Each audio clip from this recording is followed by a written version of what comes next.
This Charlie Kirk assassination is one of the weirdest events that I have witnessed since I started paying attention to all of this stuff.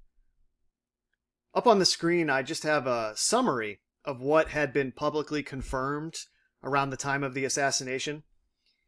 There's no medical press conference or published hospital report detailing specific structures injured, resuscitation steps, or exact vital signs upon arrival. The media notes that an autopsy is expected, but no official autopsy detail has been released publicly. When you start searching for information about the autopsy, it becomes very strange.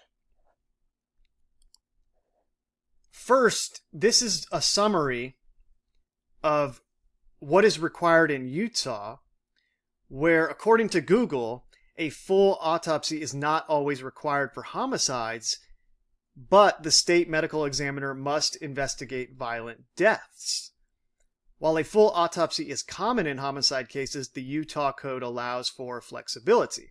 And the only reason I'm bringing this up is because all of the information surrounding this is hearsay. It's just random comments under videos on Facebook, Instagram, YouTube, whatever. And it's something along the lines of, hey, I'm this thing. I've been doing this for this many years. I'm an expert, is the insinuation. And this is what should have happened, or this is what did happen. And that's all we have to go on, because inexplicably there is no official information about this autopsy. And that's by design. Hopefully I will explain that in a way that it makes sense. But this ties in to the concept that all of these conspiracy theories are planned into the event from the beginning. They are just as planned as the event itself. And the autopsy and the bullet, the gun, and what happened when the bullet entered Charlie Kirk's body is a huge conspiracy theory that is playing into the larger narrative. And so by design, there is no mainstream official coverage of this autopsy. There's no mainstream official coverage of any kind of medical examiner press conference or anything along those lines, at least as far as I'm aware. As I will get into, it has since come out that there is alleged information about what really happened and what is in the autopsy that they actually did perform, but that's all coming from secondary sources. If they actually did it, why would it leak to these random characters on the internet and not one of the main news organizations? Anyways, I'm getting ahead of myself. Alleged dispatch audio from Charlie Kirk's assassination goes viral, claiming autopsy was not performed before death certificate was issued. Right-leaning political activist Charlie Kirk was assassinated in Utah on September 10th. Since then, several speculations and conspiracy theories surrounding his death had been circulating all across social media platforms, by design, of course. Recently, an audio clip surfaced on X suggesting that an autopsy was not performed before issuing the death certificate.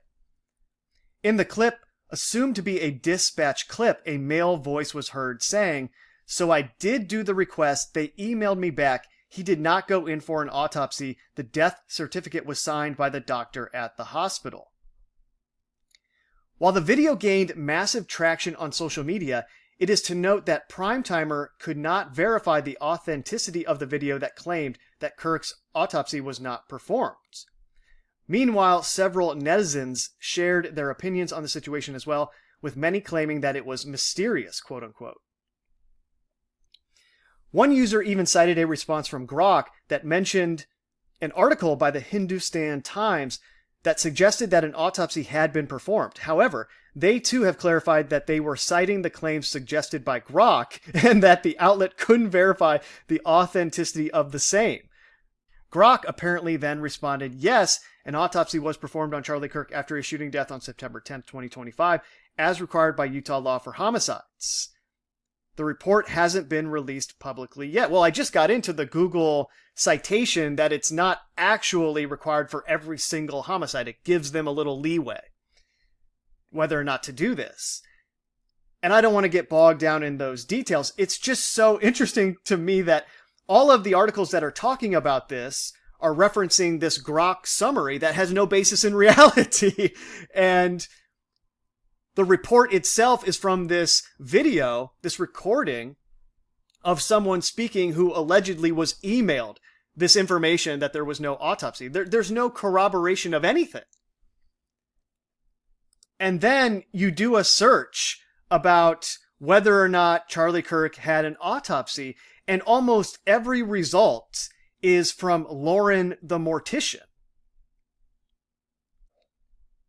You can see here, the first 3 results are all from this account, Lauren the Mortician, Facebook and YouTube and Instagram.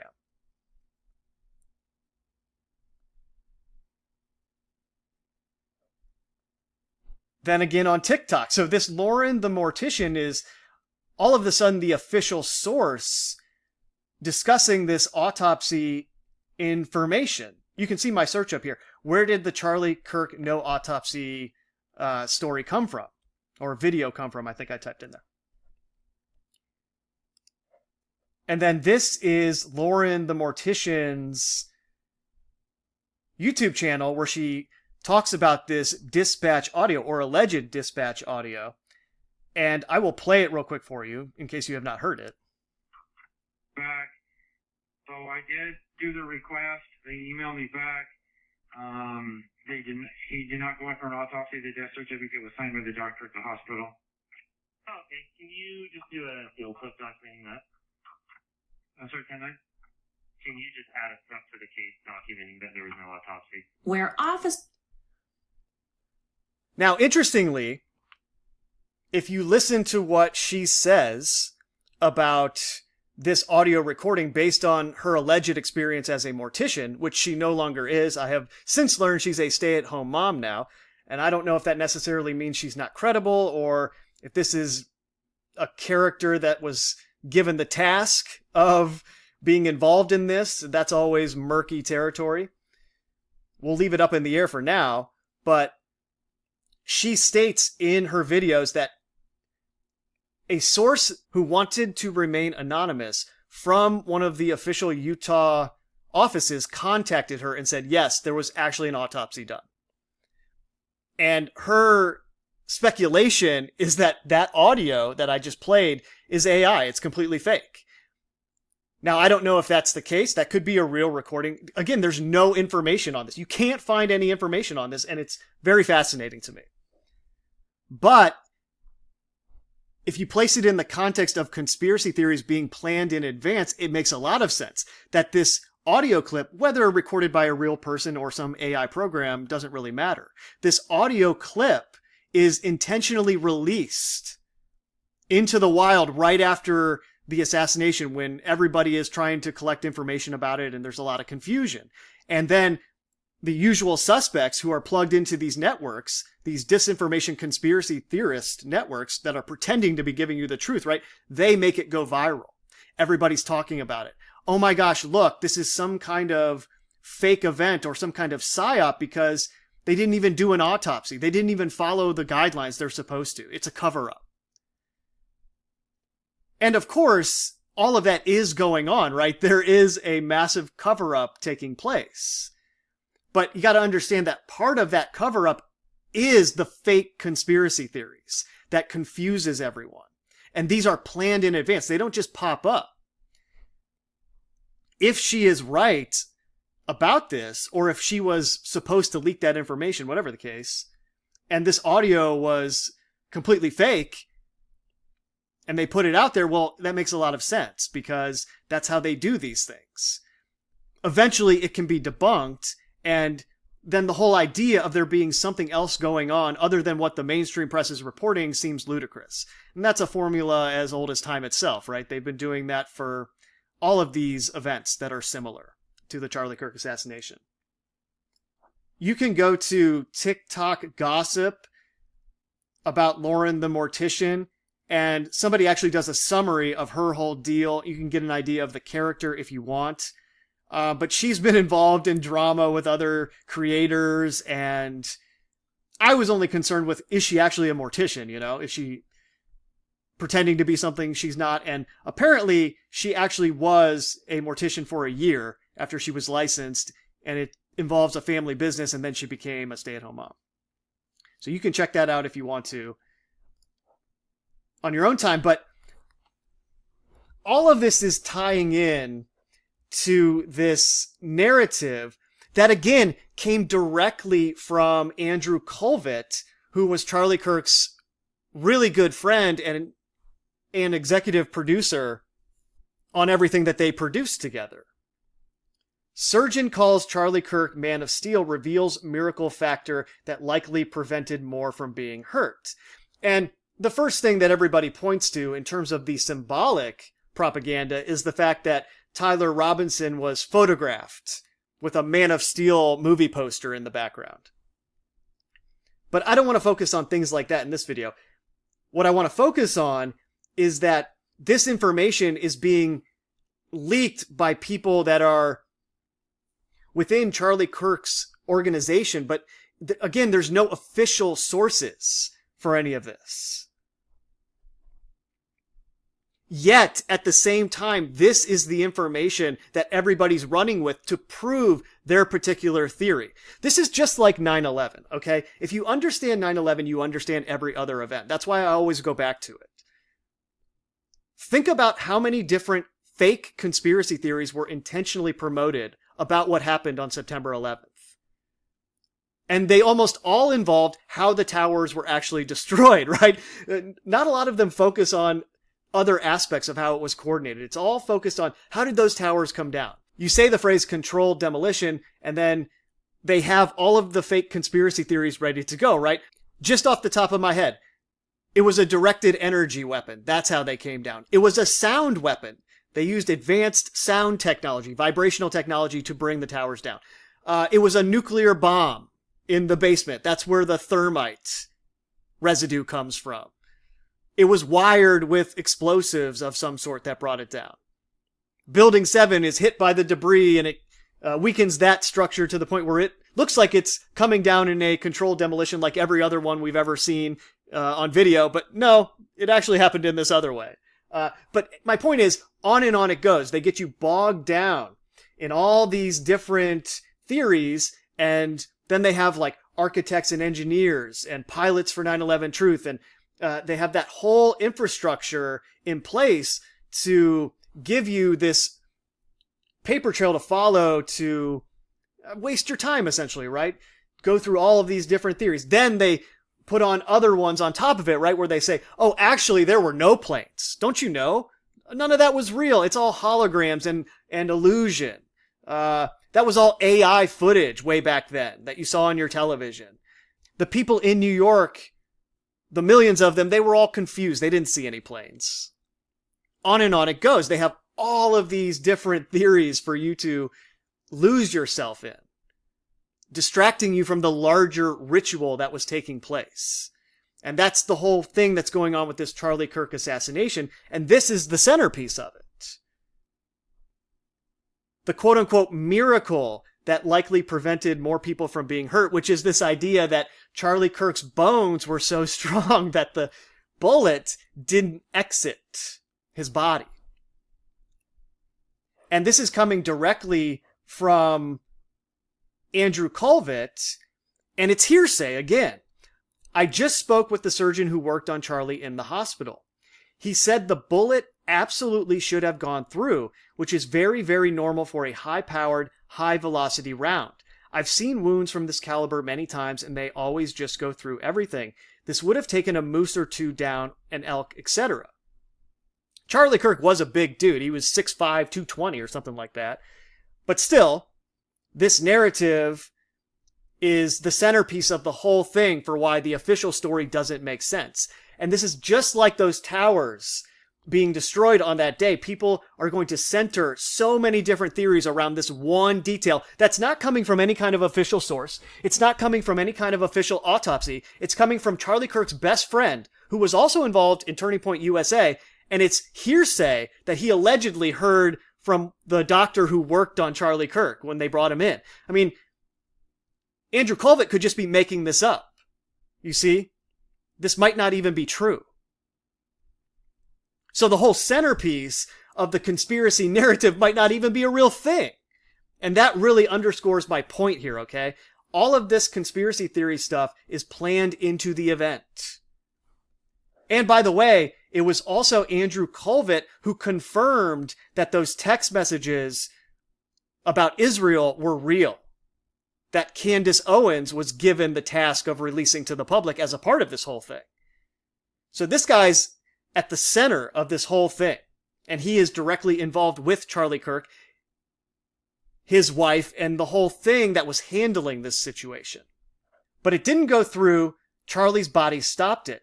I mentioned to his doctor that there were dozens of staff, students, and special guests standing directly behind Charlie on the other side of the tent, and he replied, "It was an absolute miracle that someone else didn't get killed." And you see, this would be planned into the event to play on the Charlie Kirk supporters who are very largely religious. Not only is he a martyr for the faith from this event, but also God was working through him and saved other people even though he died. And it makes his propaganda even more effective in that group. And they will carry on evangelizing the movement. In the end, the coroner did find the bullet just beneath the skin. Even in death, Charlie managed to save the lives of those around him. Remarkable, miraculous. There are newer videos that again claim hearsay that they have obtained the report.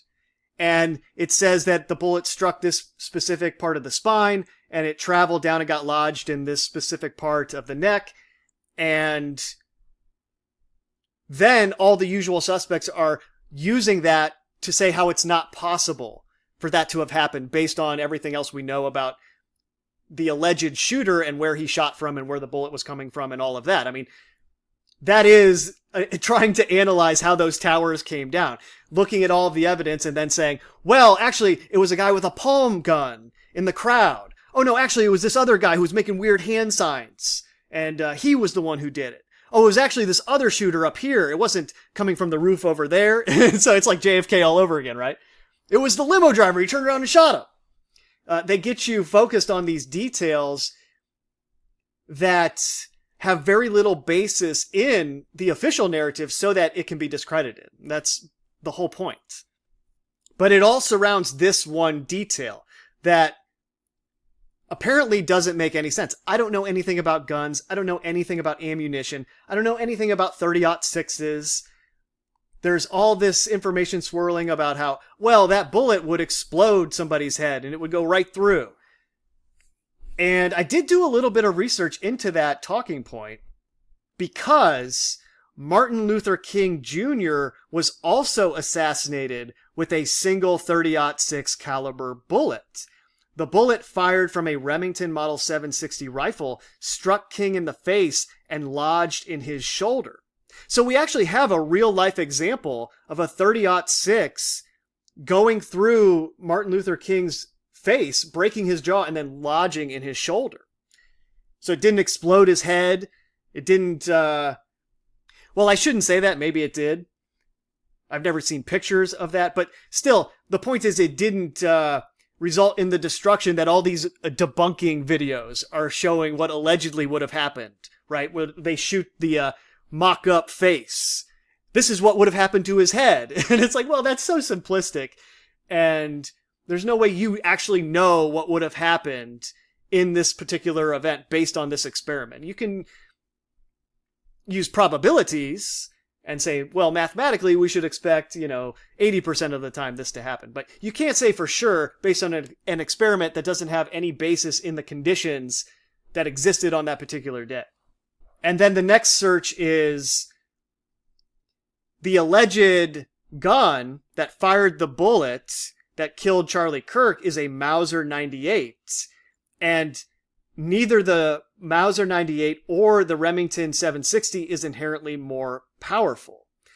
The rifle's power is determined by the ammunition it fires. So both rifles were firing the same 30-06. And I just bring that up because everybody's making it this huge deal, like, oh, there's no way that really happened. And it's like, well, we actually have a real life example of someone being assassinated in public with this same bullet with a similar rifle. And it didn't go through him and out into the crowd or anybody else around him. It lodged in his shoulder. So it's at least theoretically possible that this bullet could have went through his neck and lodged somewhere in his body. Contrary to what all the conspiracy theorists are telling you about this. And of course, then there's going to be the contingent of experts and geniuses who will say, oh, well, yeah, it's perfectly explainable. MLK wasn't really killed either. That was all fake. What an easy cop-out that argument is, right? Oh, no, it's just fake. Don't pay attention to it. Don't worry about it. We don't need to explain anything. I just know it's fake. I'm an expert. Trust me. I'm in my underwear on my couch. I mean, it's ridiculous. Having said all that, of course, was it Tyler Robinson who actually killed Charlie Kirk? Highly unlikely. He's the patsy. So did he actually use that gun? In other words, was the professional who did the hit using that gun? And then they, quote unquote, find it in the woods somewhere. Who knows? That's entirely possible. And that could be a permutation to the cover up here where the professional assassin used a different bullet, a different weapon entirely from somewhere else. That bullet lodged in his body, and then they say it was a 30-06 coming from a rifle because it ties into the conspiracy theories that it's all unbelievable, which covers up the professional assassin, because then that gets you down all the rabbit holes, arguing about how it happened or how that's impossible or whatever, right? You don't focus on the detail that this was a professional hit. So it's just very strange to me that all of this information about the actual shooting and what happened to his body is coming directly from sources that are not official. Andrew Colvett is just one of his friends, right? He's in the organization Turning Point USA. He's not an official journalist who usually sources these kinds of reports. And I've been sitting here trying to figure out why that would be, for the longest time. What is the deal with this autopsy and just all of the information surrounding the alleged way that he died?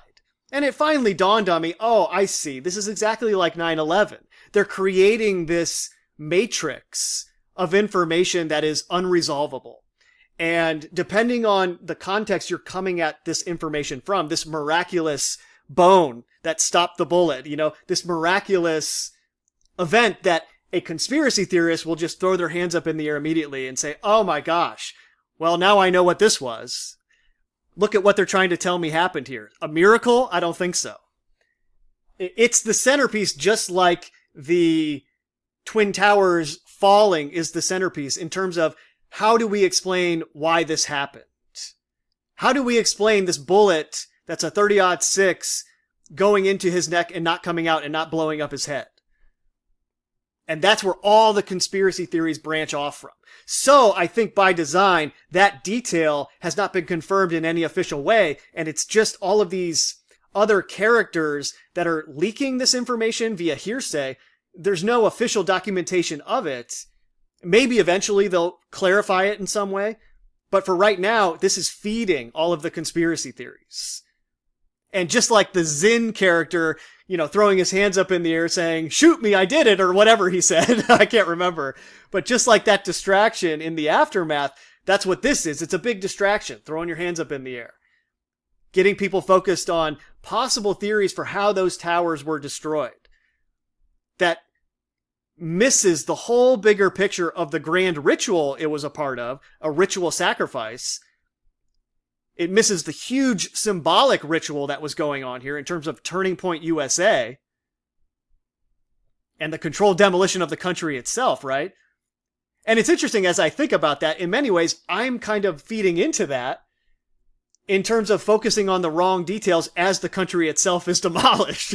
I'm focusing on all this stuff instead of more concrete, real examples of how this controlled demolition is taking place in the actual real world and not just symbolically in your mind. Though I suppose the two are related, right? as I am glued to my screen looking into all this stuff. My brain slowly rewiring itself with digital synapses. So 1% to 2% doubt aside, I'm a fallible human being who has been wrong before. Maybe I'm wrong on this one.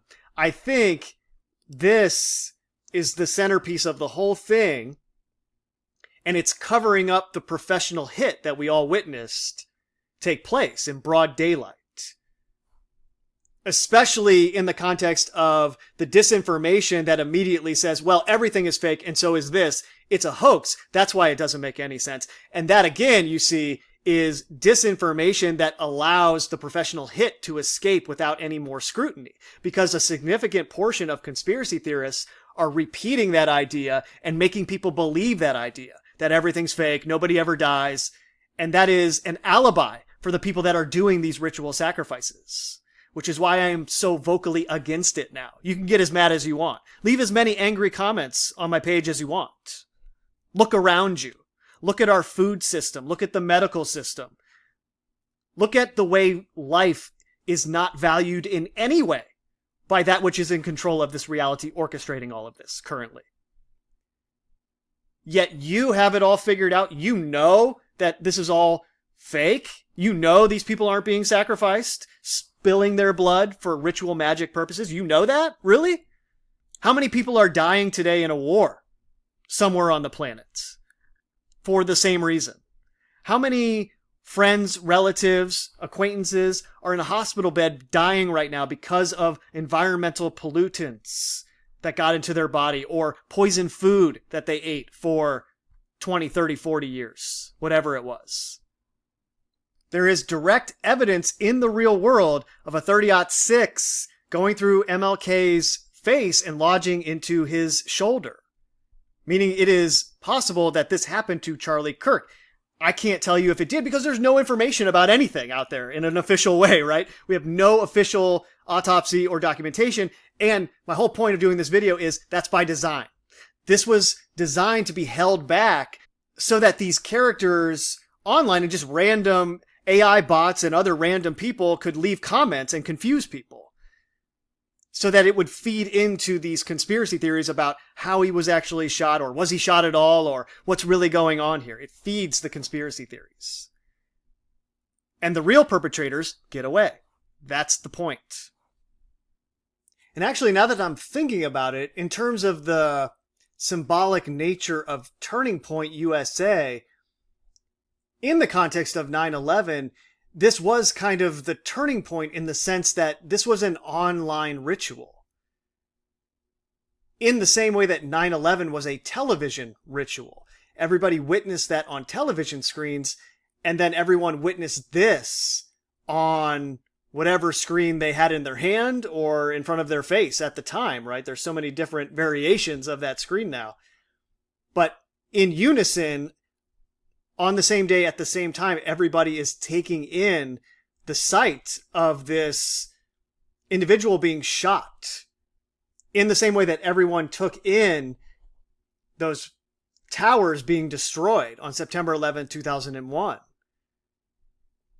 It's all part of the same ritual symbolically, but just zooming in on it in this context, it's like, yeah, this is kind of the turning point in terms of where everyone is at with this larger monolith at ground zero agenda, this larger ritual where the mind fuses with technology. And in that way, through Donald Trump and the role that has been attached to that character, conspiracy theories, quote unquote, are now mainstream. And this is an example of that being the reality in real time as all of this information swirls around social media. And the mainstream press kind of just backs off a little bit and reports some of it, but then is just letting social media do what it does with all of this bad information that can later be pointed at and say, man, look, this is a big problem. I mean, there's even articles about that, how foreign adversaries, quote unquote, are pumping in disinformation about events like this to destabilize the country. And it's kind of like, well, we know the larger agenda. We know about the controlled demolition that's taking place here. We know it's not foreign adversaries doing this to the country. We know it's coming from within. In the same way that every nation has to deal with this larger entity that controls everything. But yeah, in the same way that Candace Owens is doing what she's supposed to do along these lines, Andrew Colvett might be doing the very same thing, and he could just be making up that whole Miracle Bones story, which is what everyone is basing every conspiracy theory off of.